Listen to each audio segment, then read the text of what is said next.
Hey, and welcome back. We're doing another Diamond Select Toys sponsored review today. We love taking a look at the PVC Gallery Diorama. For those of you not familiar with it, it's a series of statues and displays and assorted bases. Sometimes they combine, sometimes they're individuals, but it's more of a budget line of statues vice the higher end, either milestones or the Premier Collection. So these usually come in anywhere between $50 and $100 depending on the size of the characters. So today we'll be taking a look at the Doctor Strange Gallery Diorama from the Multiverse of Madness, featuring a slightly tweaked aesthetic to them. But as always, we're going to take a look at the box first. As you can see the box here, the Gallery Dioramas typically have the same formula. They all have this window box where you can see the character for most of the box spectrum with this clear window. There's always some little element in the background. In this case, it's the window from the Sanctum Sanctorum. And then, of course, in the back, you got a brief description of the character, including the artist. But beyond that, not a whole lot going on in the boxes. These are not really meant to be displayed in the boxes. It does a disservice if you keep them in the box. So as always, let's crack this guy open and check him out. Well, another thing I like about the Gallery Dioramas is they're really easy to open and really easy to reseal if you needed to for storage or other reasons. Just a couple pieces of tape on the top. Once you cut those, usually you have a little tab you're going to have to fold that's just keeping it in place for the sake of the background of the character. And then you have this little shell that slides out here where the character is usually encased in, sort of form-fitting to him. Sometimes you'll have tape around these outside edges, sometimes you won't. This one, there doesn't appear to be any tape. Okay, so a little bit easier. You're just going to have some of these little pressure-fitted tabs holding the character in place. So they just kind of pop. A little, sorry about the noise there. With a little bit of pressure, and then the character will come out. So we could see here, I'll give you an up-close look. Some great detail. Of course, the pose is him entering through a portal using his sling ring. It's kind of unclear where exactly he is in the film at this point. Just any generic location. Of course, you can see some really great detailing on the character himself.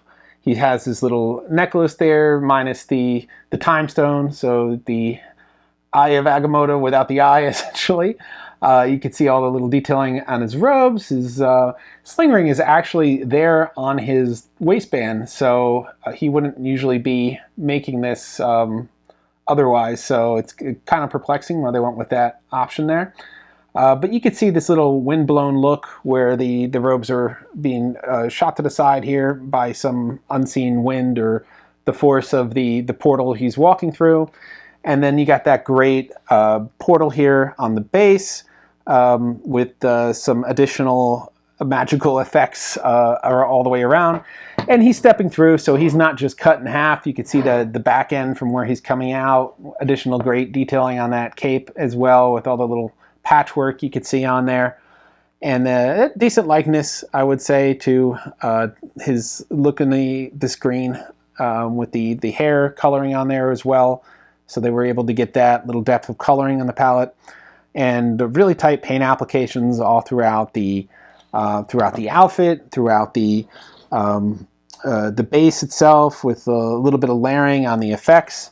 I think it's fun because the bottom is transparent. So if you wanted to, you could light up underneath as well. I'll give you a shot of what that might look like if you wanted to see it with a light, so you could see here.